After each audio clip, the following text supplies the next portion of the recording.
Hello friends, स्वागत है आपका करंट अफेयर्स इन न्यूज के आज के डिस्कशन में। तो चलिए स्टार्ट करते हैं आज का डिस्कशन। पहली खबर है पब्लिक अकाउंट कमेटी के बारे में। तो पब्लिक अकाउंट कमेटी के बारे में न्यूज़ ये है कि सेबी जो है यानी कि security and exchange board of India, तो पीएसी की बैठक जो हुई थी हाल ही में, उसमें ये डिसाइड किया गया है कि सेबी के परफॉर्मेंस को रिव्यू किया जाएगा। सेबी के परफॉर्मेंस को रिव्यू किया जाएगा। पब्लिक अकाउंट कमेटी क्या है? भारत में संसदीय परंपरा के अनुसार संसदीय समिति का प्रावधान किया गया है जो कि सरकार के विभिन्न कामों की देखरेख और जांच पड़ताल करती है। ठीक है, उसमें पब्लिक अकाउंट कमेटी है जिसको लोक लेखा समिति बोला जाता है, और इसके द्वारा सरकार के वित्तीय लेन देन का जो सीएजी रिपोर्ट देती है, जैसे वित्त लेखा समिति और इनकम आय खर्च, सीएजी का जो रिपोर्ट होता है उसकी समीक्षा करती है। It is a committee to select member of parliament constituted by the Parliament of India. Purpose of auditing the revenue and expenditure of the government of India. तो ये क्या करती है? इनका उद्देश्य है कि सरकार के खर्च और भुगतान, आय और भुगतान का ये ऑडिट जो है करती हैं, उनका ऑडिट करती है यानी कि जांच पड़ताल करती हैं। It serves as a check on the government, especially with the respect of expenditure bill, and its primary function is to examine the audit report of CAG. जो पीएसी होता है यानी कि लोक लेखा समिति का जो प्राथमिक काम होता है वो सीएजी के द्वारा जो रिपोर्ट प्रस्तुत की जाती है। सीएजी की रिपोर्ट जो है वो राष्ट्रपति के द्वारा संसद में प्रस्तुत की जाती है, राष्ट्रपति के नाम से प्रस्तुत की जाती है सीएजी की रिपोर्ट। तो सीएजी के रिपोर्ट में जिन खातों का ऑडिट किया जाता है उनकी जांच पड़ताल की जाती है कि जो पैसा जिस उद्देश्य के लिए जिस मद में अलॉट किया गया था उस मद में खर्च किया गया है या नहीं, उस मद में उस अलॉटमेंट से ज़्यादा पैसा खर्च नहीं किया गया है या उससे कम किया गया है तो क्यों किया गया है, इन सारी चीज़ों का ये पीएसी के द्वारा जो है पब्लिक अकाउंट कमेटी यानी कि लोक लेखा समिति के द्वारा जांच की जाती है। सीएजी जो होता है वो इस कमेटी को असिस्ट करते हैं पूरे इन्वेस्टिगेशन के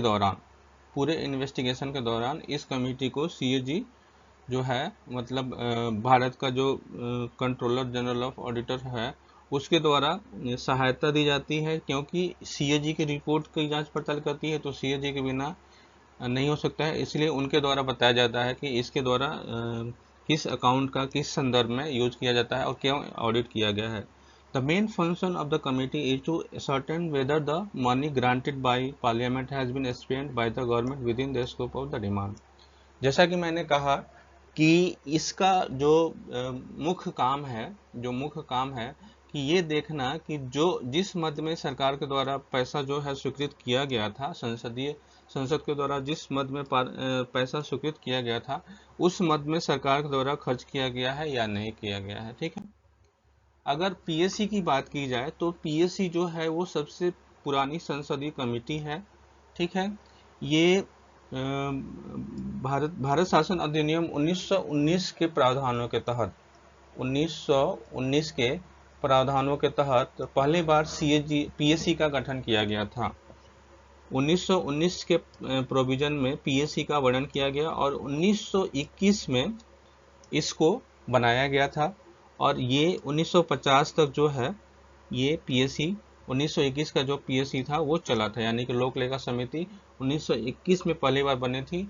1950 में पता है कि देश आज़ाद हुआ, और उस समय जो लोक लेखा समिति थी उसके फाइनेंस मेंबर जो है वो आपको चेयरपर्सन होते थे कमेटी के, यानी कि कमेटी का जो अध्यक्ष होता था वो आपको वित्त सदस्य होता था, और इसका जो फंक्शन होता था look after by the finance department, जो कि वित्त मंत्रालय के द्वारा इसके कार्यप्रणाली को की देखरेख की जाती थी 1950 तक। 1950 के बाद इसमें जो देश आज़ाद हुआ था, हमारा संविधान बना।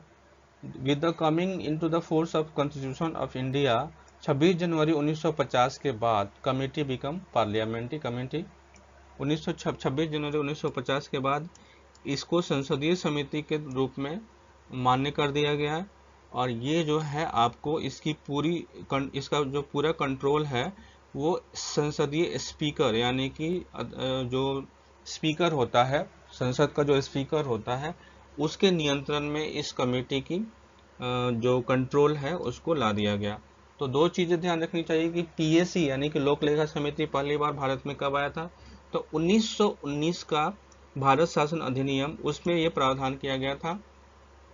और 1921 में इसको पहली बार बनाया गया था। जब ये बना था तो ये वित्त मंत्रालय के वित्त विभाग के अंदर ये आता था, और इसका जो फाइनेंस मेंबर जो होता था वो इसके अध्यक्ष होते थे। 1950 तक ये प्रक्रिया चली। 26 जनवरी 1950 के बाद इसको संसदीय समिति का दर्जा दिया गया, तो इसलिए इसको सबसे ओल्डेस्ट पार्लियामेंट्री कमेटी के रूप में जाना जाता है। ठीक है। और इसके कंट्रोल को स्पीकर के रूप में, स्पीकर को इसके पूरी कंट्रोल दे दी गई। और इसका सचिवालय जो है वो आपको लोकसभा सचिवालय जो है इसका पार्लियामेंट्री सेक्रेटरी बन गया। ठीक है। इसके बाद इसकी बात की जाए मेंबरशिप की, इसमें कौन कौन से सदस्य होते हैं, तो लोक लेखा समिति जो है वो आपको 22 यानी कि कुल 22 सदस्य इसमें होते हैं। कुल 22 सदस्य होते हैं, जिसमें से 15 सदस्य जो होते हैं वो लोकसभा से होते हैं, और 7 सदस्य जो होते हैं वो राज्यसभा से होते हैं। तो लोक लेखा समिति में कुल 22 सदस्य होते हैं, 15 सदस्य आपको लोकसभा से, और 7 सदस्य जो होते हैं वो राज्यसभा से होते हैं। सदस्यों का चुनाव जो है वो प्रत्येक वर्ष 1 साल के लिए किया जाता है। और ये जो आपको है प्रोपोर्शनल रिप्रेजेंटेटिव यानी कि जन प्रतिनिधित्व जो आपका प्रोपोर्शनल रिप्रेजेंटेशन है उसके द्वारा इनको सिंगल ट्रांसफरेबल वोट के माध्यम से इनका चयन किया जाता है। इनका जो टर्म है वो 1 साल का होता है, प्रत्येक साल इनका चयन होता है। और इनकी सदस्य संख्या होती है 22, 15 लोकसभा और 7 जो है वो आपको राज्यसभा होता है। इस चेयरमैन जो होता है, इस कमेटी का जो अध्यक्ष होता है वो लोकसभा के स्पीकर के द्वारा चुना जाता है। लोकसभा के स्पीकर के द्वारा चुना जाता है। स्पीकर जो है, जो speaker for the first time appointed the member of the opposition as the chairperson of the committee in 1968। पहले सरकार के सदस्य इसमें नियुक्त होते थे जो अध्यक्ष बनते थे, लेकिन 1967 में पहली बार विपक्ष के सदस्य को यानी कि ऑपोजिशन के सदस्य को इसका अध्यक्ष नियुक्त किया गया। और उसके बाद ये एक परंपरा बन गई कि जो लोक लेखा समिति का अध्यक्ष होगा वो आपको विपक्ष का सदस्य होगा। तो अभी वर्तमान में केसी वेणुगोपाल जो है कांग्रेस के सदस्य हैं, जो कि विपक्ष पार्टी है कांग्रेस के सदस्य, वो जो हैं आपको लोक लेखा समिति के अध्यक्ष हैं। केसी वेणुगोपाल लोक लेखा समिति के वर्तमान अध्यक्ष हैं। ये आपको बोलता है कि कोई मंत्री है वो आपको इस समिति का सदस्य नहीं बन सकता है। अगर कोई सदस्य चयनित हो गया है और बाद में वो मंत्री बन जाता है तो फिर उसकी सदस्यता जो है वो आपको खत्म हो जाती है मंत्री के बनने के तारीख तक से। ठीक है। इसके बाद इसके कार्यप्रणाली की बात की जाए तो ये function of committee include examination of account showing the appropriation sums granted by parliament.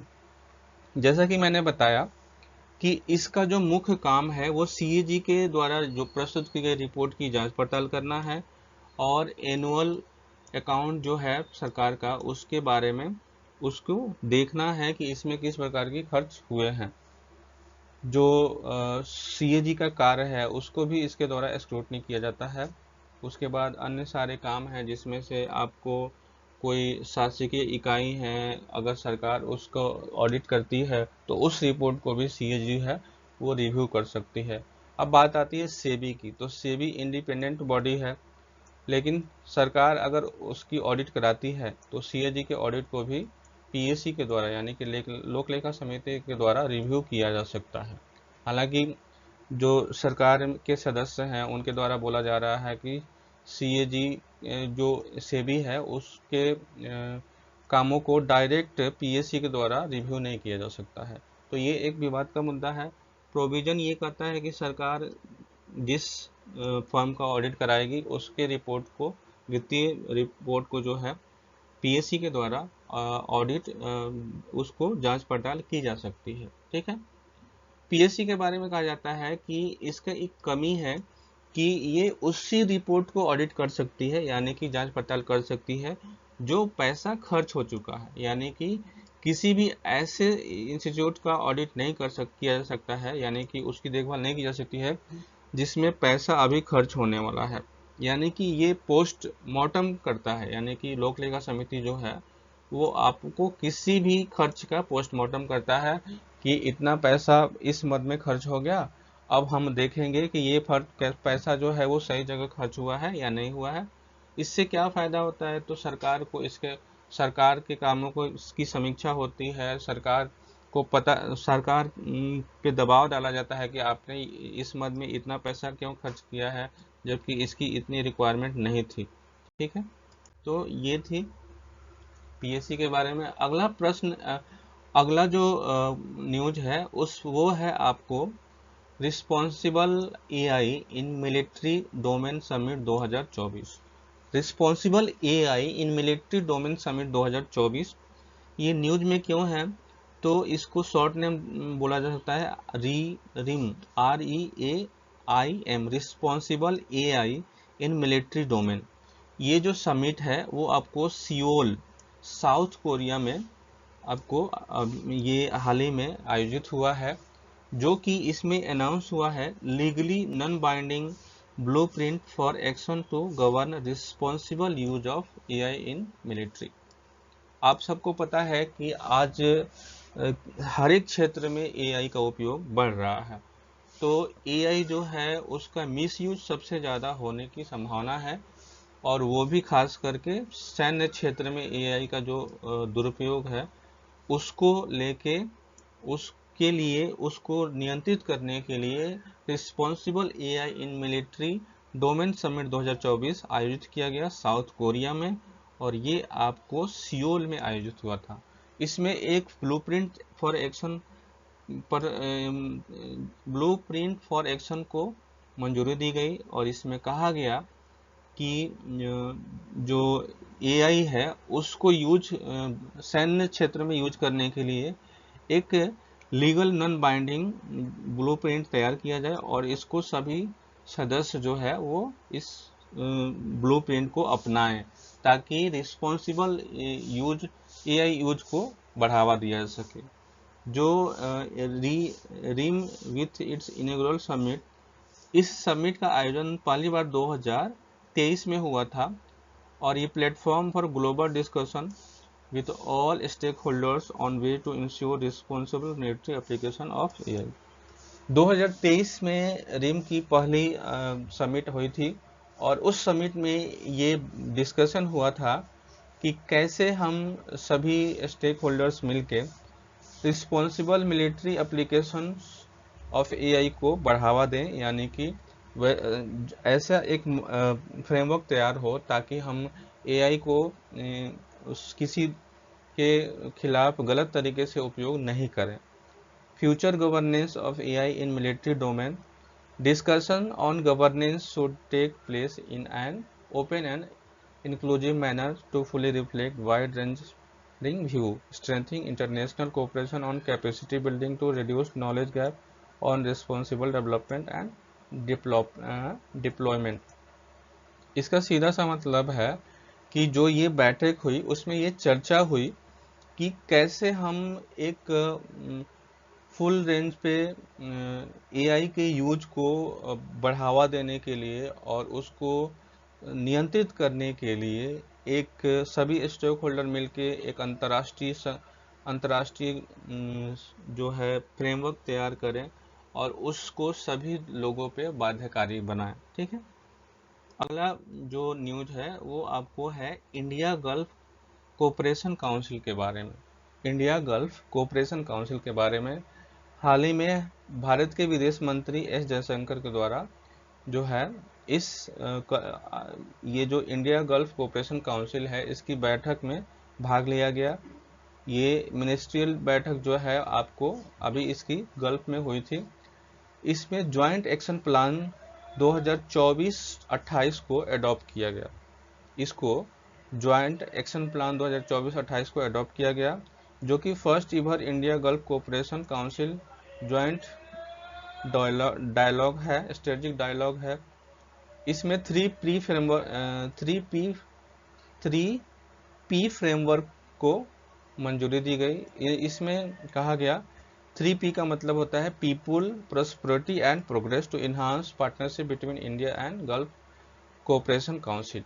यानी कि जो इस गल्फ कोऑपरेशन काउंसिल का जो कोर बिंदु होगा, वो जो भी योजनाएं होंगी वो पीपुल्स, प्रॉस्पेरिटी एंड प्रोग्रेस के रिलेटेड होगी और भारत और GCC के बीच संबंधों को बढ़ावा देगी। इंडिया और GCC रिलेशन के बारे में अगर बात की जाए तो पॉलिटिकल में बात की जाए तो first India GCC political dialogue जो है वो 2003 में आयोजित हुआ था। Currently India has strategic partnership with Saudi Arabia, UAE and Oman. पहला जो UCC पॉलिटिकल डायलॉग हुआ था 2003 में हुआ था और भारत जो है स्ट्रेटेजिक पार्टनरशिप किया है किसके साथ? सऊदी अरबिया, UAE और ओमान के साथ। ट्रेड एंड इन्वेस्टमेंट की बात की जाए तो बायलैटरल ट्रेड जो है वो आपको 161.59 बिलियन 2023-24 में पहुंच गया है और UAE के साथ UAE जो है वो 7th largest source of FDI in India है। 7th लार्जेस्ट, यानी कि भारत में UAE जो है वो 7वां सबसे बड़ा निवेशक देश है, यानी कि सबसे ज़्यादा पैसा FDI के रूप में इन्वेस्ट होता है। डायस्पोरा की बात की जाए तो अप्रोक्सीमेटली 8.9 मिलियन इंडियन जो है वो आपको यहाँ GCCI कंट्री में रहते हैं। Share of inward remittance from the GCC remains are 30%। 2020 और 21 के आंकड़ों के अनुसार जो भारत का टोटल रेमिटेंस है, यानी कि जो विदेशों से पैसा भारत में आता है, जो लोग कमा के भेजते हैं, उसमें गल्फ कोऑपरेशन कंट्री का 30% योगदान है। 30% योगदान है। ये 2020 और 21 का आंकड़ा है और भारत के कुल 8.9 मिलियन लोग जो हैं, जो पब्लिक हैं, वो आपको वहाँ रहते हैं, जो कि 66% NRI वहाँ पे हो गए, वहाँ के NRI हो गए। ऊर्जा के क्षेत्र में अगर बात की जाए तो GCC contribute 35% of India's oil import and 70% of gas import. तो ये भी ध्यान देने वाली बात है कि जो भारत की ऊर्जा ज़रूरत है उसका 35% जो है वो तेल जो आयात करता है भारत, वो आपको गल्फ कंट्री से करता है और इंपोर्ट जो है वो 70% गैस जो है वो आपको गैस इंपोर्ट करता है। ठीक है। अगर गल्फ कोऑपरेशन काउंसिल की बात की जाए तो इसकी स्थापना 1981 में हुई थी। 1981 में गल्फ कोऑपरेशन काउंसिल की स्थापना हुई थी। इसका हेडक्वार्टर जो है वो रियाद, सऊदी अरबिया में है। इसका जो उद्देश्य है उसमें आपको to achieve unity among its member based on their common objective and similar political cultural identity. इसका मुख्य उद्देश्य है एक यूनिटी बनाना, जो भी सदस्य राष्ट्र हैं उनके बीच एक यूनिटी बनाना, एक कॉमन ऑब्जेक्टिव के लिए, जो कि सारे देशों के पॉलिटिकल और कल्चरल पहचान को बढ़ावा दें। ठीक है। अगली खबर है इंडो पैसिफिक ओशियन इनिशिएटिव के बारे में। इंडो पैसिफिक ओशियन इनिशिएटिव के बारे में तो ये इंडो पैसिफिक ओशियन इनिशिएटिव जो है वो अपने 5 साल पूरा कर लिए। इसके बारे में अगर बात की जाए तो इसको 2019 में लॉन्च किया गया था ईस्ट एशिया समिट के दौरान, यानी कि ईस्ट एशिया समिट के दौरान इंडो पैसिफिक ओशियन इनिशिएटिव जो है उसको लॉन्च किया गया था। और 2019 में बैंकॉक, जो कि थाईलैंड में है, बैंकॉक में ईस्ट इंडिया समिट जो आयोजित हुई थी, उसी में इस IPOI को जो है लॉन्च किया गया था। और ये non treaty based global initiative है। इसका जो फिलॉसफी है उसमें आपको बिल्ड अपॉन इंडियाज सागर इनिशिएटिव, भारत के द्वारा सागर इनिशिएटिव 2015 में शुरू की गई थी। सागर का मतलब होता है security and growth for all in the region. 2015 में शुरू की गई थी। इसके 7 पिलर जो हैं कोलैबोरेशन के हैं। 1 और 2 country could take the lead for a pillar with others joining a in voluntary। इस जो ये इंडो पैसिफिक ओशन इनिशिएटिव है, इसके जो 7 पिलर हैं जिसमें अलग अलग जो देश हैं वो शामिल हैं। इसका जो महत्व है, कोऑपरेशन अप्रोच, ये आपको जियोपॉलिटिकल कंपटीशन में एक अल्टरनेटिव के रूप में उभर के सामने आ रहा है। India maritime global vision 2030, maritime Amritkaal vision 2047 के साथ इसका समन्वय किया जा रहा है।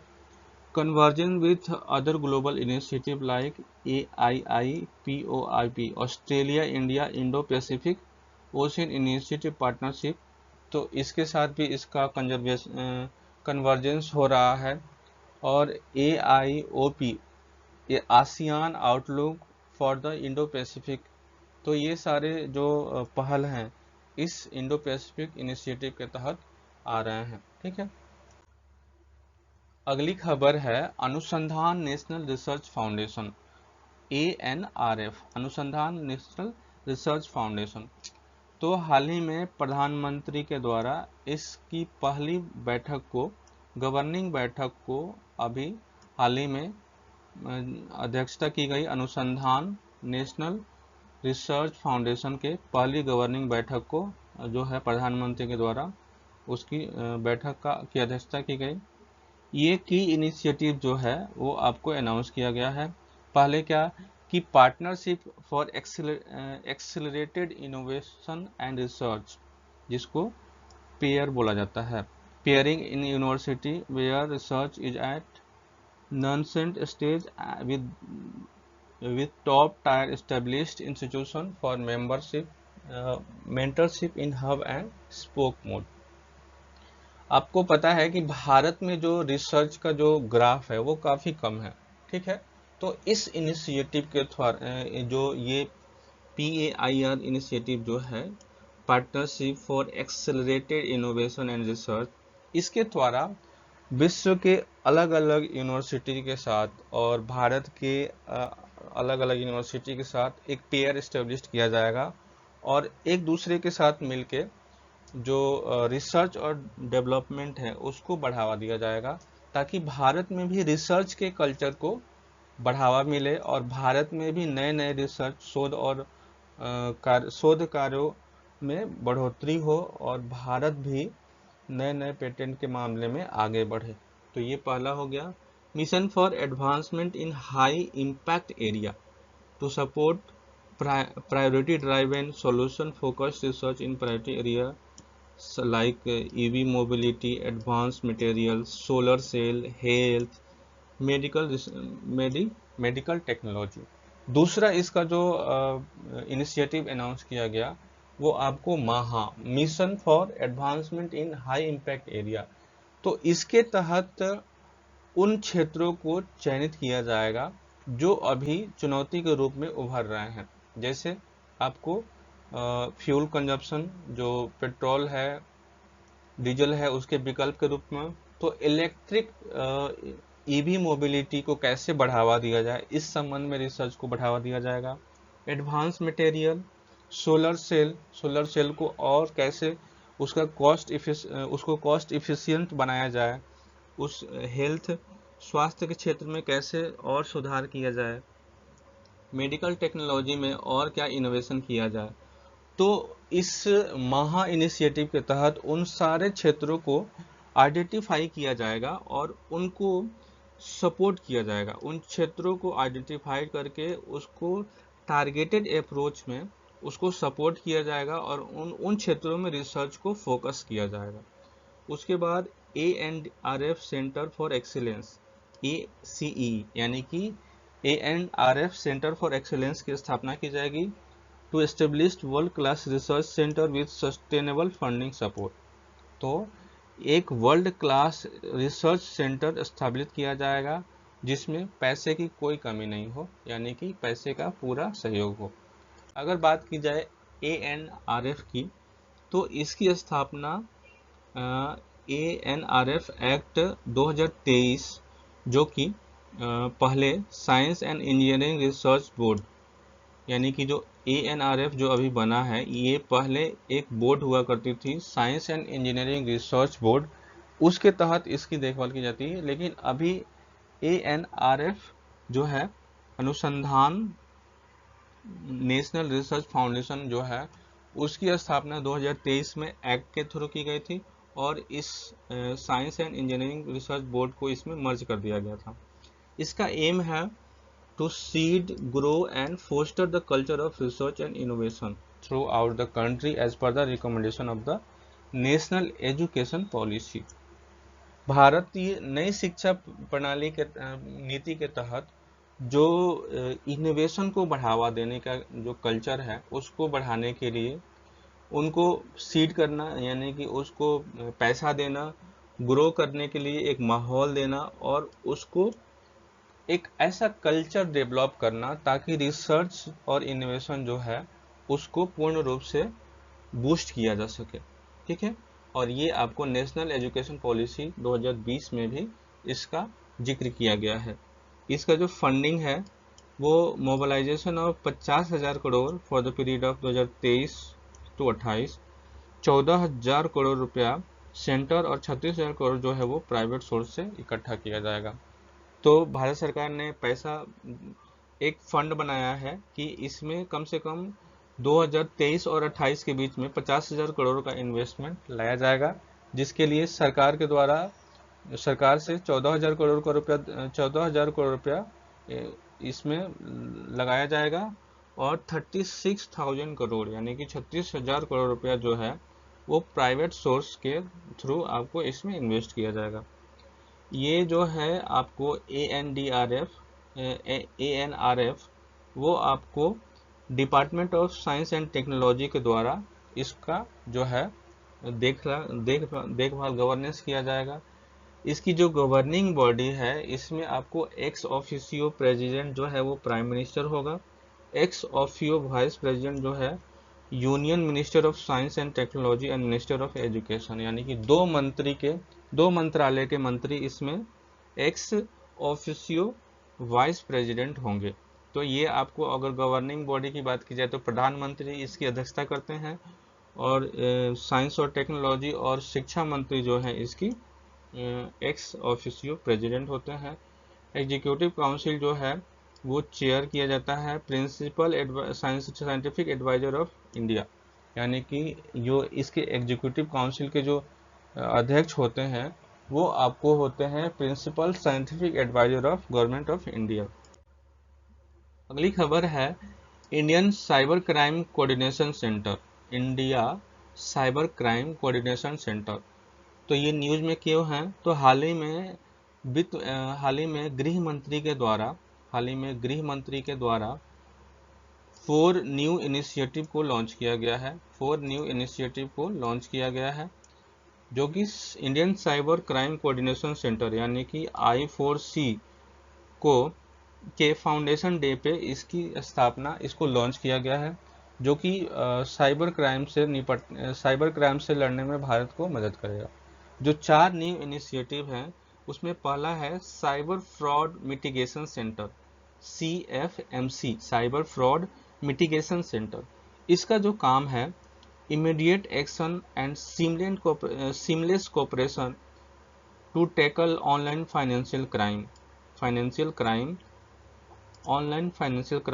CFMC will serve as the example of cooperation federalism in law enforcement। तो जो साइबर फ्रॉड मिटिगेशन सेंटर है, इसका जो प्रमुख काम है वो जो वित्तीय धोखाधड़ी, जितने भी ऑनलाइन वित्तीय धोखाधड़ी की जाती है उस वित्तीय धोखाधड़ी को सर्व करना। ठीक है, साइबर फ्रॉड मिटिगेशन सेंटर जो है वो उसके द्वारा इस वित्तीय धोखाधड़ी से संबंधित मामले को देखा जाएगा, और ये कोऑपरेटिव फेडरलिज्म को बढ़ावा देता है, यानी कि ये राज्यों के साथ कोऑर्डिनेट करेगा और एक सेंट्रलाइज डाटाबेस होगा। उस डाटाबेस के थ्रू इस ऑनलाइन फाइनेंशियल क्राइम को रिड्यूस किया जाएगा। दूसरा जो इनिशिएटिव है cyber commando programme. Cyber commando programme के तहत established a special wing of trained cyber commando in state, UT and central police organization to counter threat of cyber crime landscape in the country। इसके तहत 5000 cyber commando की 5000 cyber commando programme के तहत 5000 cyber commando जो है वो तैयार किए जाएंगे, और इनका काम जो है वो इसमें आपको स्टेट्स और यूटी सेंट्रल पुलिस ऑर्गेनाइजेशन इन सारे का जो है योगदान होगा, और इससे आपको साइबर सिक्योरिटी थ्रेट को न्यूट्रलाइज करने में मदद मिलेगी। तीसरा जो इनिशिएटिव है वो समन्वय प्लेटफॉर्म है, joint cyber crime investigation facility centre. Joint cyber crime investigation facility center, web-based module to act as one-stop portal for data repository for crime, cybercrime, data sharing, data mapping, data analytics, cooperation and coordination platform for law enforcement agency across the country। ये जो समन्वय portal है ये एक ऐसा portal बनाया जाएगा जिसमें जो भी साइबर क्राइम की घटनाएं घटित हो रही हैं उन सब का इसमें रिकॉर्ड होगा, और इस रिकॉर्ड को राज्य सरकार और राष्ट्रीय एजेंसी के द्वारा एक्सेस किया जा सकता है। इसके साथ साथ बैंकों के द्वारा भी इन समन्वय प्लेटफॉर्म के डाटा को एक्सेस किया जा सकता है। बैंक जो समन्वय प्लेटफॉर्म के डाटा को एक्सेस करेगा तो इसका उद्देश्य ये है कि जैसे मान लीजिए किसी का डाटा जो है वो साइबर क्राइम समन्वय प्लेटफॉर्म में दिया गया है कि ये पोटेंशियल फ्रॉड है, ठीक है, पोटेंशियल फ्रॉड है, तो फिर उस संबंध में बैंक जो है वो सचेत हो जाएगा। तो ये समन्वय प्लेटफॉर्म तीसरा इनिशिएटिव है। चौथा इनिशिएटिव जो है वो साइबर सस्पेक्ट रजिस्ट्री का निर्माण किया जाएगा। तो create based on national cyber crime repository portal in collaboration with banks and financial intermediaries for strengthening fraud risk management capability और financial ecosystem। Cyber suspect registry, जैसे मान लीजिए किसी व्यक्ति के द्वारा फ्रॉड किया जा रहा है, अगर कोई व्यक्ति फ्रॉड करता है तो वो किसी ना किसी अकाउंट में जो है वो पैसा जो है वो डेबिट से क्रेडिट होता है, तो बैंक को तो उसका डिटेल पता होता है। अगर एक ऐसा रजिस्ट्री बनाया जाए सस्पेक्ट रजिस्ट्री कि एक व्यक्ति के खिलाफ कंप्लेन चला जाए कि इसने फ्रॉड किया है, फ्रॉड का पैसा इस अकाउंट में गया है, तो उस व्यक्ति का अकाउंट जो है वो उसको बैंक जो है वो फ्रीज कर देगा, और बैंक उसके बाद उस रजिस्ट्री के थ्रू जो है सस्पेक्ट रजिस्ट्री में उसका नाम होगा, तो बैंक अपने डाटाबेस में उस व्यक्ति को अन्य सेवाओं से वंचित कर सकता है। तो ये एक अच्छी पहल है, ठीक है। इसके बाद बात की जाए नॉर्दर्न यूनाइटेड 2024 के बारे में।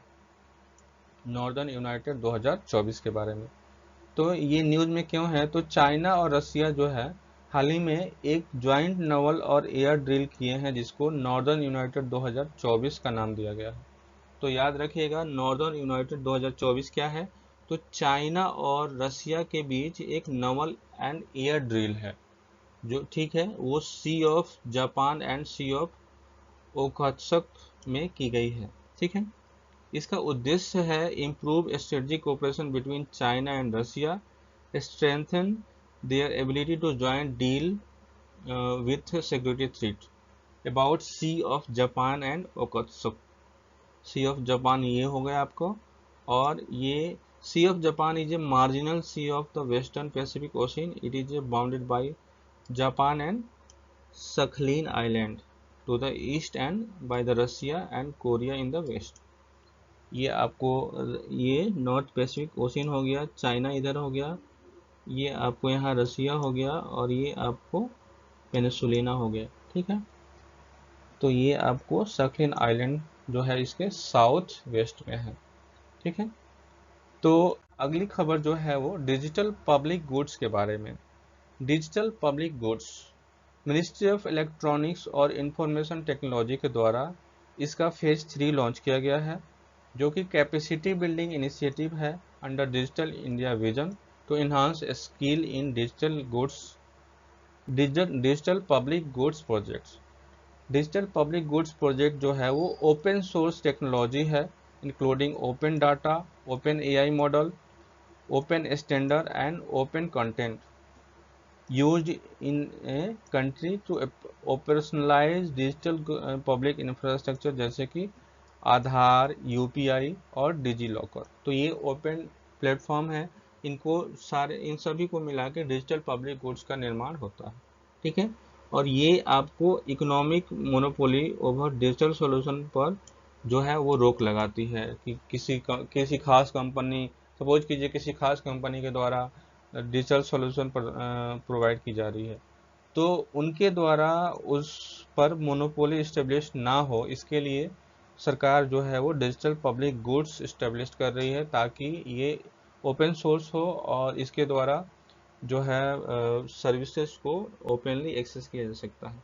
Reason behind introducing digital public goods जो है उसमें inclusive and accessibility, catalyst for innovation, enhance transparency in public service delivery आदि को इसका रीजन माना गया है कि इससे जो है इस सर्विस को हम डिजिटल गुड्स पब्लिक गुड्स बनाएंगे तो उसमें आपको एक्सेसिबिलिटी बढ़ेगी, कैटलिस्ट इनोवेशन के लिए लोग और आगे आएंगे, इनहांस ट्रांसपेरेंसी, पब्लिक सर्विस में ट्रांसपेरेंसी बढ़ेगी। ठीक है, अगला जो न्यूज है उसमें आपको बात करेंगे प्रोटॉन फ्यूजन इंजन के बारे में। तो क्यों न्यूज में है ये, तो हाल ही में यूएस बेस्ड स्टार्टअप जो है जिसका नाम है रॉक स्टार जो है उसने एक प्रोटॉन फ्यूजन प्रोपल्सन इंजन की जो है वो आपको स्थापना की है, यानी कि इसको बनाया है। प्रोटॉन फ्यूजन इंजन की बात की जाए तो ये आपको सबसे पहले अल्बर्ट आइंस्टाइन के द्वारा 1929 में इसको कंसेप्चुलाइज किया गया था। Use nuclear fusion to propel spacecraft at near light speeds. It aims to use hydrogen fusion. इसमें जो है हाइड्रोजन फ्यूजन का यूज किया जाता है to generate enormous amount of energy, offering a cleaner and more efficient alternative to chemical fuel. तो hydrogen fusion के theory के द्वारा इस जो है प्रोटॉन फ्यूजन इंजन का निर्माण किया गया, और इसमें जो क्लीनर एनर्जी की बात की जाए, offering cleaner and more efficient alternative और ऑफ केमिकल फ्यूल, तो केमिकल फ्यूल का एक अल्टरनेटिव के रूप में इसको विकसित किया गया था, जो पहली बार कब अल्बर्ट आइंस्टाइन ने 1929 में विकसित किया था।